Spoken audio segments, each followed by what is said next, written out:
Hi hello everyone, welcome to my blog. তো আজকের ব্লগটা খুব ইন্টারেস্টিং, তো ফুল ভিডিওটা গাইজ আপনারা দেখুন। তো আমি ভিডিও স্টার্ট করে দিই, লেটস স্টার্ট। তো দেখতে পাচ্ছেন কিছু পিকচার, আমি বলবো পুরোটা ভিডিওতে। তো গাইস আমি সকালবেলা উঠেই দেখুন আমি কতগুলো বাসন মাজি। তো আমি শুধু ভিডিও করি না, আমি অনেক কাজও করি পাশাপাশি। তো পুরো বেসিংয়ে বাসন ভরা, ওইগুলি আমি ঝটপট করে বাসন মেজে সকাল সকাল আমি একদম ঝাড়ু পোছা লাগিয়ে নিয়েছি। এখন বারান্দা পুরো মুছে তারপর দেন আমি কি করব, ঘরে চলে যাব। ঝাড়ু পোছা করে বাসন মাজি সবই করতে লাগে। দেন আমি বারান্দা পরিষ্কার করে ঘরে চলে গেলাম। তারপর আমি কি করলাম, ঘরটা একদম হাত দিয়ে ক্লিন করে নিলাম। ঘরটা আমার হাত দিয়ে ক্লিন না করলে একদম ভালো লাগে না, বিকজ মাম্মা থাকে, মাম্মা এই চিপা এই চিপা ও চিপা সবটা জায়গায় যায়, তাই আমার কোনা টোনা ঘরের চিপা চাপি সব ভালো করে আমার ক্লিন করতে লাগে। দেন আমি কি করলাম, চলে গেলাম গাড়ির কাছে। ভাই আমি শুধু গাড়ি চড়িও না, গাড়িতে বসে শুধু ঘোরাঘুরিই করি না, গাড়িও পরিষ্কার করি। তো দেখুন 1 2 3 স্টার্ট, ডান। আমি গাড়ি ক্লিন করছি। তো আপনারা কারা কারা নিজের পার্সোনাল কার ক্লিন করুন অবশ্যই কমেন্টস করে জানাবেন। আমি তো আমার গাড়িকে খুব পছন্দ করি। ইভেন আমি গাড়ি পরিষ্কার ফ্রেশ না থাকলে আমার একদমই ভালো লাগে না। ভেবেছি আজকে ঘুরতে পারবো, বাট বার হইনি, ঘরেই ছিলাম। তারপর আমি কি করলাম, ঘরে চলে আসলাম। ঘরে চলে এসে আমি ভাবছি ফ্রেশ হয়ে যাব।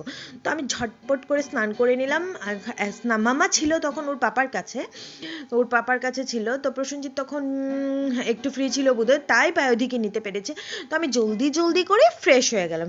জলদি জলদি করে ফ্রেশ হওয়ার পর আমি ভাবলাম অরেঞ্জ খাবো। তো আমি কি করলাম, ছাদে চলে যাই। ভাবলাম ছাদে গিয়ে দেন আমার অনেক ঘরে কাজও ছিল। মাম্মার কাপড়, এইটা হলো মাম্মার প্লুটো।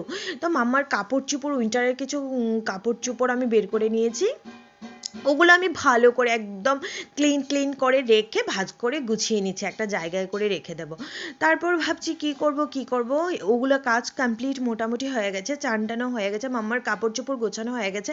এখন ভাবছি আমি ঠাকুরকে একটু ধূপকাঠি মোমবাতি জ্বালিয়ে ঠাকুরকে একটু ধূপধুনা দিয়ে দিয়েছি। তো এইটা সারার পর দেন আমি ভাবলাম কি মাম্মাকে কিছু দিতে লাগবে। তো আজকে আমি কি করেছি, কিচেনে গিয়ে ঝটপট করে আজকে ফ্রুটস নিয়ে নিয়েছি আর ডিম বয়েল বসিয়েছি। ডিম বয়েল খাবো ভাবছি। আর ফ্রুটসের মধ্যে আজকে আমরা সবাই মিলে খেয়েছি অ্যাপেল, অরেঞ্জ, মুসাম্বির, তারপর কি ছিল, কলা।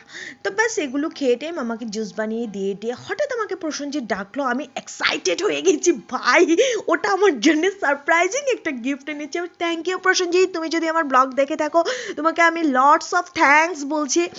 তো আমি এত এক্সাইটেড হয়ে গেছি, সত্যি আমার এই রিং লাইটটা আমার খুব অনেক দিন ধরে ইচ্ছে ছিল, বাট আমি কোনোদিনও ওকে বলিনি আমার এটা লাগবো। সত্যি ভাই ও কখন এনে আনবক্সিং করেছে, আমাকে কিছু বলিনি। ইভেন আমি কোনো হিংসও পাইনি। মানে কি বলবো, আমি আমার মানে সত্যি আমার জন্য এটা এত একটা সারপ্রাইজিং ব্যাপার হয়ে গেছে। তো ওইটা আনবক্সিং নিজে নিজে করেছে। আনবক্সিং করার পর এটা আমাকে সারপ্রাইজ দিয়েছে। দেন আমি কি করলাম, ঘরে চলে আসলাম, খাওয়া দাওয়া করলাম। প্রসেনজিতের জন্য আমি লস্যি বানালাম। তো আমি একটু ভীষণ এক্সাইটেড ছিলাম তাই। তো দেন মামাকে আমার এখন মামাকে নিয়ে নিয়েছি, মামাকে যা যা করার করে, এখন ভাবছি মামাকে আমি ঘুনু করিয়ে দেবো। পুরোটা দিন এইভাবে করে কাটিয়ে দিলাম। সো গাইজ আমার ভিডিওটা আপনাদের কেমন লেগেছে নিশ্চয়ই কমেন্টসে জানাবেন। এক্সাইটিং মুভমেন্টটা কেমন ছিল ওটাও কমেন্টস করবেন। দেন আমি কি করছি, সব কাজ শেষ, এখন আমি একটু রেস্ট করছি। রেস্ট করার পর ইভিনিং আমি কি করব দেখা যাক। চলো বাই।